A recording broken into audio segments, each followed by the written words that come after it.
آج کے درس میں اللہ تعالیٰ کے ذکر کرنے کے فائدے اور برکتیں اور ذکر نہ کرنے کے نقصانات اللہ کی توفیق سے بیان کیے جائیں گے، اس دعا کے ساتھ کہ اللہ قرآن و حدیث کی بات پوری توجہ سے سننے اور عمل کرنے کی ہمیں توفیق عطا فرمائے۔ یا ایھا الذین آمنوا لا تلہکم اموالکم ولا اولادکم عن ذکر اللہ، اے ایمان والو، تمہیں تمہارے مال اور تمہاری اولاد اللہ کے ذکر سے غافل اور دور نہ کر دے۔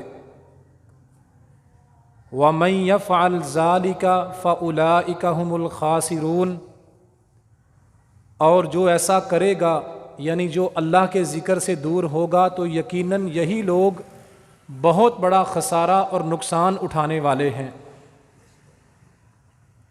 اللہ تعالیٰ کا ذکر یہ وہ نعمت ہے کہ جس کے ساتھ دلوں کی شفا اور جسموں کا امن ہے۔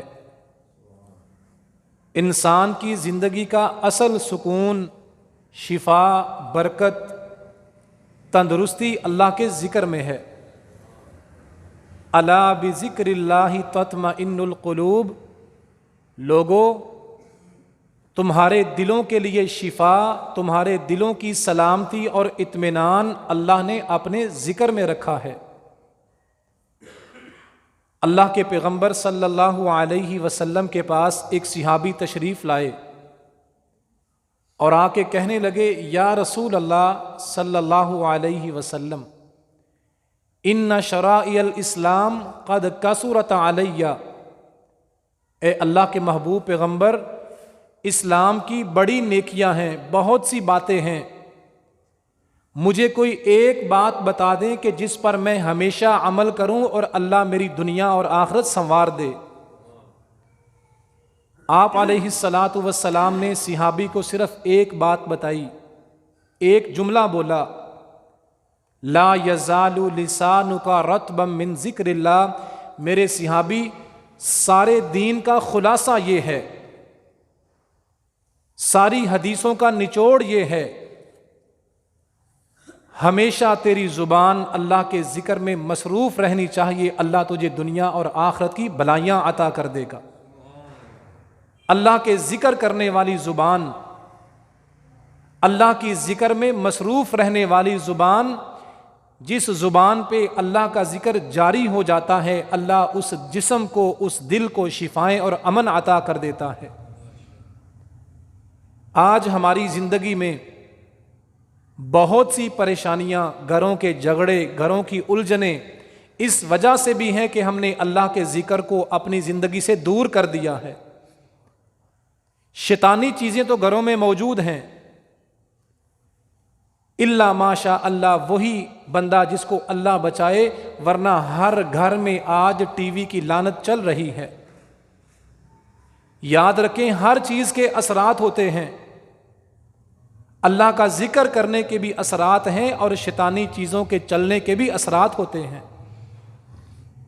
جب انسان اللہ کے ذکر سے دور ہوتا ہے، پھر انسان کے دل پر شیطان کا غلبہ آ جاتا ہے، نیکی کی توفیق نہیں، نیکی کی طرف رغبت نہیں، گھروں میں لڑائی جھگڑے، ماں باپ اور اولاد کے درمیان فتنے اور پریشانیاں۔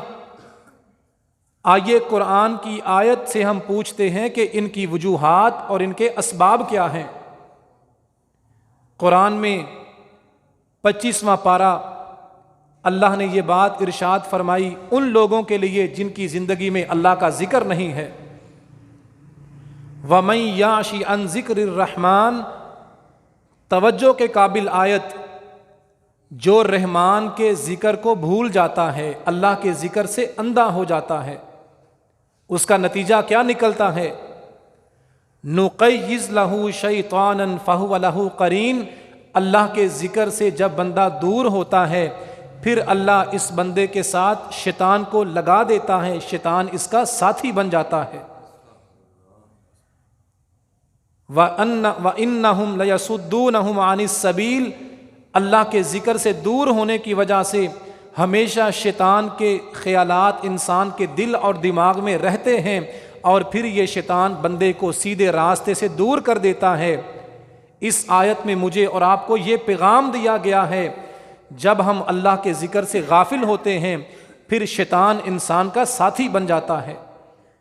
شیطان کا غلبہ انسان کے اوپر، گھروں میں شیطان کا غلبہ، پریشانی، لڑائی، ہر وقت بے سکونی کس وجہ سے ہے؟ اللہ کے ذکر سے دور ہونے کی وجہ سے۔ اللہ نے قرآن کی سورہ طٰہٰ میں فرمایا وَمَنْ أَعْرَضَ عَنْ ذِكْرِي فَإِنَّ لَهُ مَعِيشَةً ضَنْكَ۔ کتنے واضح الفاظ ہیں کہ جو بندہ اللہ کے ذکر سے دور ہوتا ہے اللہ اس کے لیے دنیا کی زندگی تنگ کر دیتا ہے۔ آج ہمیں مہنگائی تو نظر آتی ہے، تیل کی قیمتیں بڑھ رہی ہیں، سبزی اور کھانے پینے کی اشیاء کی قیمتوں میں اضافہ ہو رہا ہے، ہمیں یہ تو نظر آتا ہے، لیکن کبھی اپنے دل میں ہم نے جھانک کے نہیں دیکھا ہم اللہ کے ذکر کتنا بڑھ چڑھ کے کرنے والے ہیں۔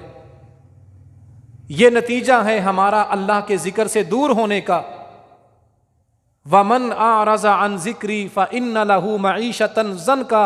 جو اللہ کے ذکر سے دور ہو جاتے ہیں اللہ ان کے لیے دنیا کی زندگی تنگ کر دیتا ہے، پریشانیاں اور الجھنیں ان کے لیے مقدر بن جاتی ہیں۔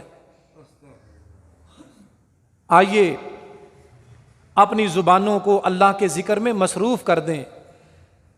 سورہ فاتحہ، آیت الکرسی، درود ابراہیمی، قرآن کی تلاوت، نماز کی پابندی، گھروں میں قرآن کی تلاوت، دکانوں میں قرآن کی تلاوت، یہ وہ چیزیں ہیں جن کی وجہ سے زندگی میں خیر، سلامتی اور برکتیں آ جاتی ہیں۔ حالات جیسے بھی ہوں، دنیا میں کتنی بھی پریشانیاں ہوں، اس گئے گزرے دور میں امن اور سلامتی اسی کو نصیب ہوگی جو اللہ کے ذکر کے قریب ہوگا۔ بیماریوں سے شفائیں ملیں گی اللہ کے ذکر کی وجہ سے، بہت بڑی بڑی پریشانیاں اور الجھنیں دور ہوں گی اللہ کے ذکر کی وجہ سے، اللہ کی طرف رجوع کرنے کی وجہ سے۔ شفاء لما فی الصدور، قرآن کے بارے میں کہا گیا قرآن کی تلاوت میں اللہ نے دلوں اور سینوں کی شفا رکھی ہے۔ پریشانی کا دور ہے، مہنگائی کا دور ہے، گھروں میں، خاندانوں میں الجھنیں اور پریشانیاں ہیں۔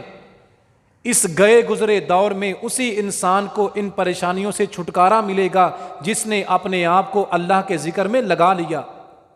اپنے گھروں میں تلاوت کیجئے، دکان کھولیں صبح سب سے پہلے دکان پہ تلاوت کیجئے، نماز کی پابندی، نمازوں کے بعد اذکار اور چلتے پھرتے اللہ کا ذکر کرنے والے بن جائیں۔ آخری بات کر کے اپنی بات کو ختم کرتا ہوں۔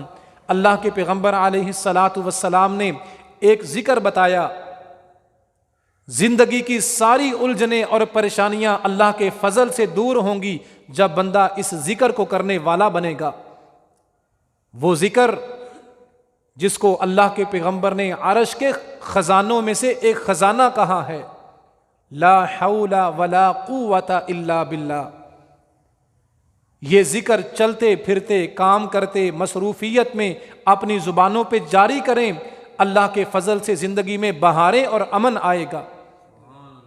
اس ذکر کے اثرات اپنی آنکھوں سے دیکھیں گے۔ اپنی زبانوں کو اللہ کے ذکر میں لگائیں۔ یہ ذکر ہے جس کی وجہ سے بندے کے دل کی مرادیں بغیر مانگے پوری ہو جاتی ہیں۔ یہ ذکر ہے جس کی وجہ سے انسان کی مال رزق میں خیر اور برکت آتی ہے۔ اپنے گھروں میں سورہ البقرہ کی تلاوت روزانہ کیجئے، پوری نہ صحیح روز کا ایک رکوع پڑھ لیں۔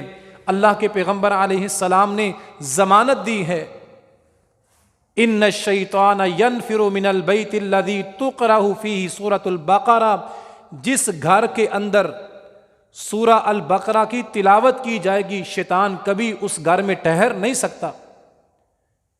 لوگ بھاگتے ہیں تعویذ لینے کے لیے، دم کروانے کے لیے پیر صاحب کے پاس۔ نبیوں کے امام نے ہمیں اپنے گھروں کی سلامتی کا طریقہ بتا دیا۔ گھروں کی سلامتی، جنات اور سائے سے نجات اگر چاہتے ہو اپنے گھروں میں سورہ البقرہ کی تلاوت کرنے والے بن جاؤ۔ اللہ گھروں میں بھی، جسموں میں بھی رزق میں بھی برکتیں اور خیر عطا فرمائے گا۔ اللہ ہمیں اپنا ذکر کرنے والا بنائے، اپنی زبانوں کو اللہ کے ذکر میں مصروف کرنے والا بنائے، اور ذکر کرنے کی وجہ سے اللہ ہمیں دنیا اور آخرت میں فائدے اور برکتیں عطا فرمائے۔ وما علیہ الا البلاغ المبین۔